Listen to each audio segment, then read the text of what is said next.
নমস্কার, আসসালামু আলাইকুম। আমার হাজিয়াত উপস্থিত হওয়া কন্তলী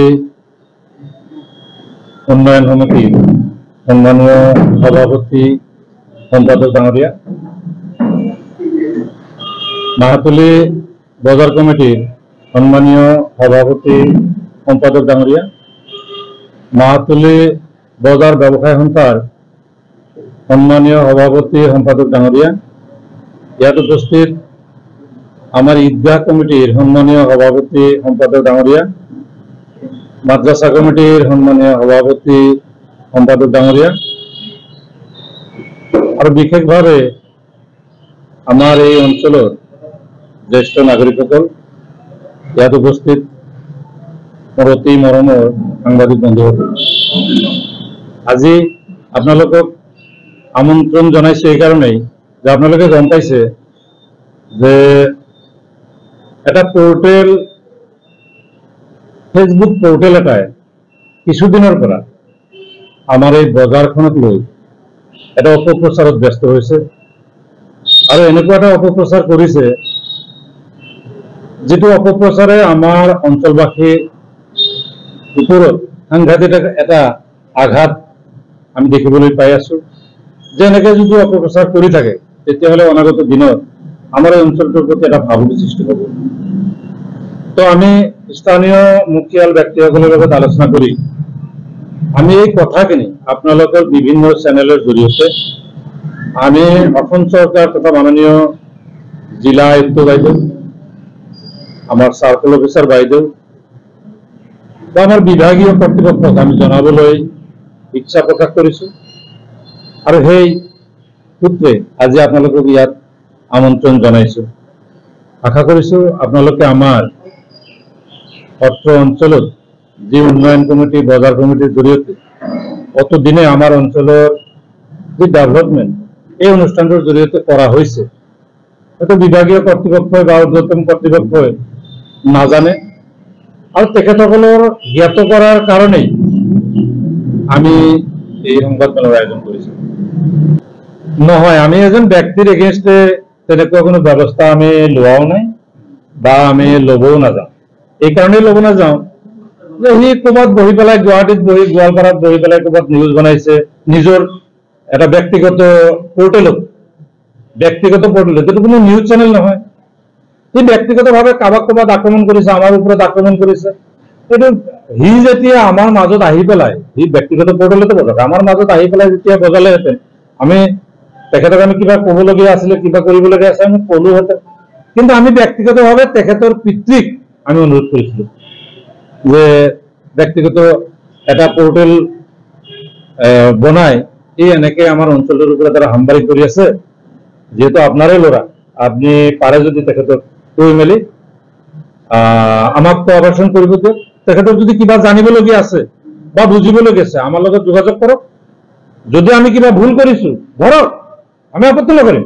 কিন্তু তেনেকে এটা পৰ্টেলত বজাই বজাই দূৰৰ পৰাই বজাব, আমাৰ ওচৰতো নাহিব, সমস্যাখিনি তুলি ধৰিব নোৱাৰিব, সমস্যা ক'ত হৈ আছে গোটেইখিনি কথা নাজানিব। তোৰ বয়সনো কিমান? তাৰতো জন্ম বহুত আগৰ এই বজাৰখন।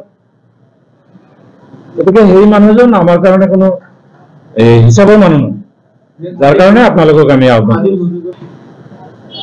আমি ইতিমধ্যে বিভাগীয় কৰ্তৃপক্ষৰ লগত আমি যোগাযোগ কৰিছো, বজাৰ কমিটিৰ ফালৰ পৰা, উন্নয়ন কমিটিৰ ফালৰ পৰা বা আমাৰ এই বজাৰৰ সংলগ্ন প্ৰায় 6টাকে কমিটিৰ জৰিয়তে আমি এই বজাৰটো পৰিচালনা কৰোঁ।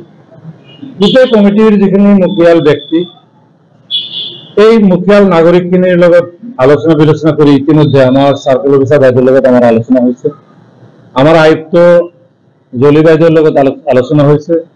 আৰু এই ক্ষেত্ৰত আমাৰ স্থানীয় যুৱক হিচাপে আমাৰ আজাদ উছমান গনি ডাঙৰীয়াৰ নেতৃত্বত বা আমাৰ স্থানীয় বিধায়ক ডাঙৰীয়ানীৰ লগতো আমাৰ যোগাযোগ হৈছে। আমি ইতিমধ্যে আমি বিভাগীয় কৰ্তৃপক্ষক আমি জনাইছো আৰু অনাগত দিনত আমি আশা কৰিছো যে আমাৰ অঞ্চলবাসীৰ বিনষ্ট হোৱা কোনো কাম আমাৰ বিভাগীয় কৰ্তৃপক্ষই আমাক নকৰিব। যিখিনি চৰকাৰী যিখিনি নীতি নিৰ্দেশনা আছে সেইখিনিত আমি সদায় সাপোর্ট দিয়ে আহিছো, অনাগত দিনতো সাপোর্ট দিম। রাস্তাঘাট বা আমার এই অঞ্চলের জনসংখ্যা বৃদ্ধি হওয়ার ফলত যেটা একটা যানজটের সৃষ্টি হয়েছিল, সঁচাকে যানজটের সৃষ্টি হয়েছিল। আর ইতিমধ্যে সার্কেল বাইদেউকে এই ক্ষেত্ৰত মই যথেষ্ট ধন্যবাদ জানাইছো যে তেখেতৰ নেতৃত্বত ইতিমধ্যে আমাৰ সোনতলী বজাৰেৰ যেটো যানজট প্ৰায় সমস্যাখিনি সমাধান হয়েছে।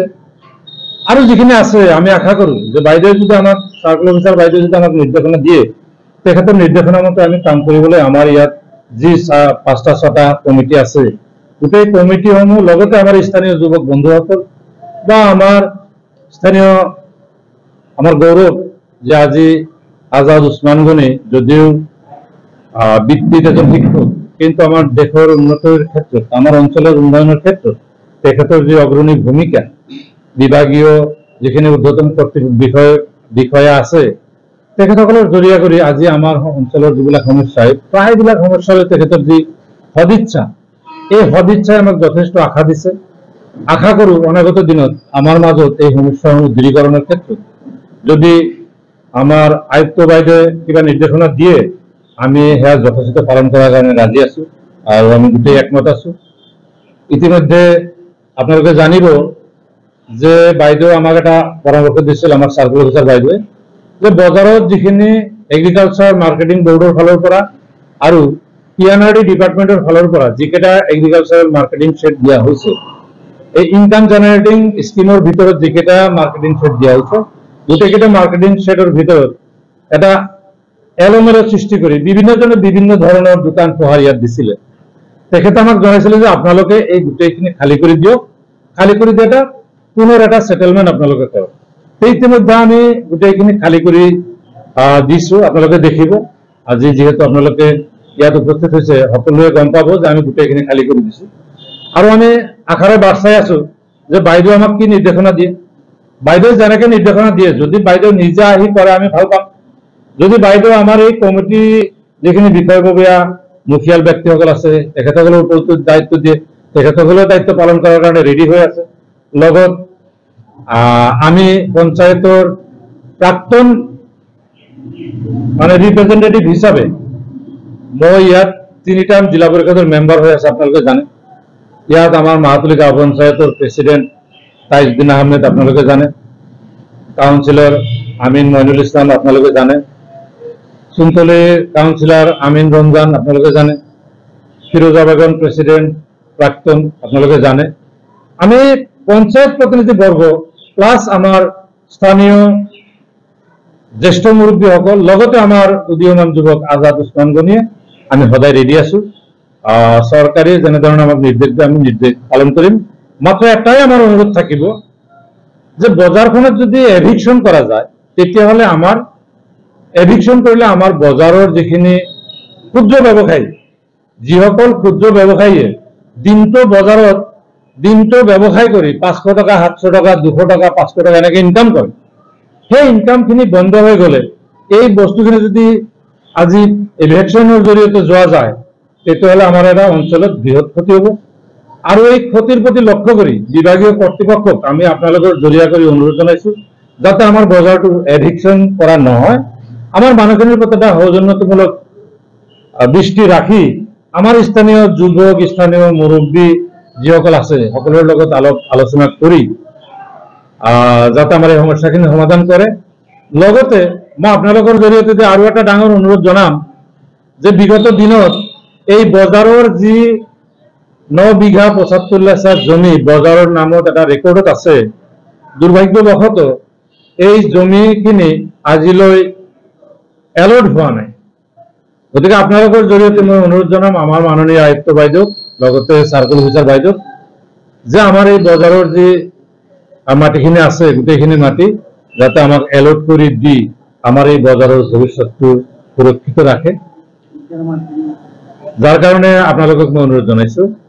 লগতে মই আপোনালোকক মই দুটামান কথা হিচাপে মই কৈ থওঁ যে আমি ইয়াত যি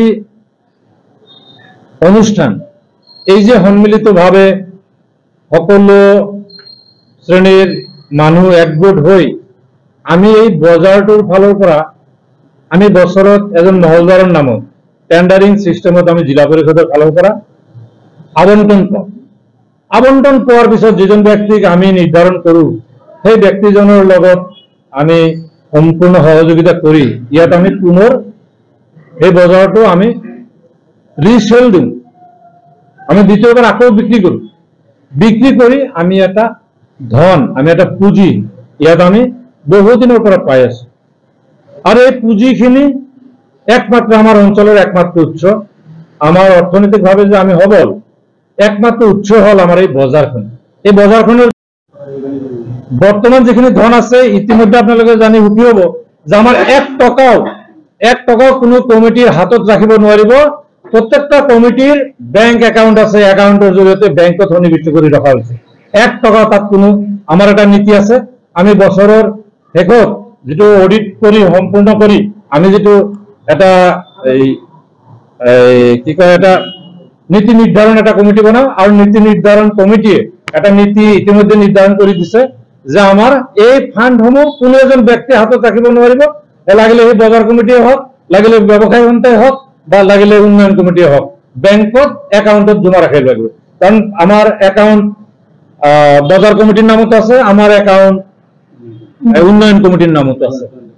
তাৰপিছত আপুনি আৰু এটা প্ৰশ্ন কৰিছে যে ২৭জন কমিটিৰ মানুহ, ২৭জন মানুহে ভিটি পোৱা নাই, ২৭জন মানুহে ভিটি পোৱা নাই। এক্সাম্পল মই, আপোনালোকে সৰজমিন তদন্ত কৰক, মোৰ নামত যদি ক'ৰবাত ভিটি পায়, মোৰ নামত যদি ক'ৰবাত ভিটি পায় ধৰিব মোক যে আপনাৰ নামত ভিটি আছে। উদাহৰণস্বৰূপে আমাৰ সংসৰলী স্যাৰ, মৰহুম সংসৰলী স্যাৰ অন্যতম এই আমাৰ স্থানীয় লিডাৰ সকলেৰ ভিতৰত অন্যতম এজন মুখিয়াল ব্যক্তি আছিল। তেখেতৰ নামত কোনো ভিটি আপোনালোকে দেখুৱাই দিয়ে নাই। আমাৰ হযৰত আলী সাহেব, তেখেত ১ নম্বৰ মোৰ সহযোগী বন্ধু ভাই আছিলে, তেখেতৰ নামত যদি ভিটি ক'ৰবাত আছে দেখুৱাই দিয়ে। গতিকে আমি কিছুমানক ভিটি আমি দিছিলো, এই কাৰণেই দিছিলো যে সেই মানুহখিনিৰ আগৰ পৰাই ভিটি বজাৰত আছিলে। এতিয়া মই মেম্বাৰ বনাইছো, এতিয়া মেম্বাৰ বনাই পেলাই সেই মানুহখিনিক ভিটিটো কেঞ্চেল কৰি দিব নোৱাৰো, যাৰ কাৰণে সেই মানুহখিনিক মই বঞ্চিত কৰা নাছিলো।